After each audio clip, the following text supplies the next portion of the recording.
Income comes in each month, but so do expenses, and depending on where you live, the cost of living may leave those at the bottom with no money left over to save or invest. For those at the top, leftover income gradually builds up into increased total wealth. The stratification of wealth in this country is far greater, with the top quintile, 20% of Americans, controlling around 89% of the money, property, and other financial resources. Dividing the population up further shows that the top 1%, 1 in 100 people, controls about 35%, over a third of all available wealth. The lowest 40% own less than 1%, with many of those at the bottom owing more in debt than they have to spend. Why do societies allow such inequality? Davis and Moore proposed that different rewards for different work was functional for society, because in a meritocracy where people can move, it motivates people to do the intense training and stressful work for important jobs like doctors. Furthermore, high rewards for important jobs mean competition for those positions, so the best worker can be chosen for the most crucial jobs. On the flip side, low-skill jobs that provide little wealth or prestige offer little motivation without the fear of becoming part of the unrespected and underemployed poor, who may be eager for any job they can get. But do we always give the highest rewards to the most important jobs? Consider teachers and celebrities. One provides entertainment for great wealth and fame, while the other is paid lower middle-class wages to provide young people with the skills they need to support the economy and make choices in our democratic government. Extreme inequality and relative poverty also tends to increase conflict and crime rates. High rewards only motivate people if they see a real possibility of success. How big of a problem is poverty in the richest overall country in the world? Over 15% of Americans aren't making enough income to meet their basic needs, and 45% of those in poverty are working at least part-time. The minimum wage was established to ensure all jobs paid enough to live on, but that wage has not kept up with the cost of living, leaving many parents in poverty, even while working 40 hours per week all year.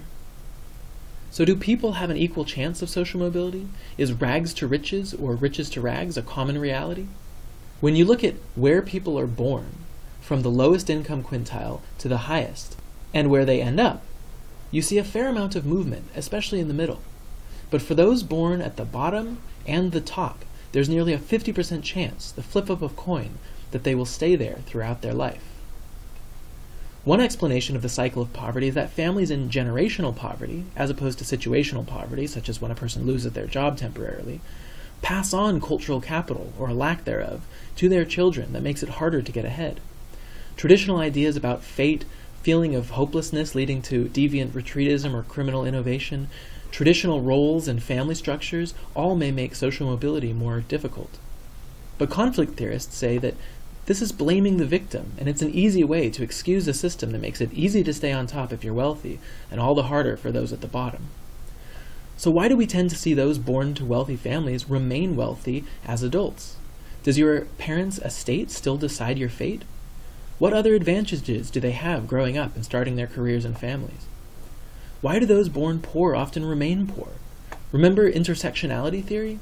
How does a lack of money combine with other disadvantages to make life harder? It's easy to say if you're poor you should get an education and a better job, but that ignores the many institutional disadvantages faced by people already lacking wealth and training. Success in education takes family and financial support. If you're disabled, you have kids needing care, or the economy itself is down, getting a job may be difficult. Lack of money itself makes daily tasks and problems more time-consuming and often more expensive, and leaves you without funds to invest in future success.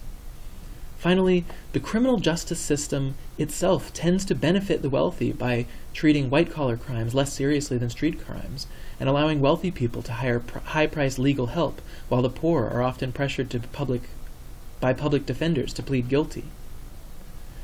The rich get richer and the poor get poorer is a common phrase, but how true is it?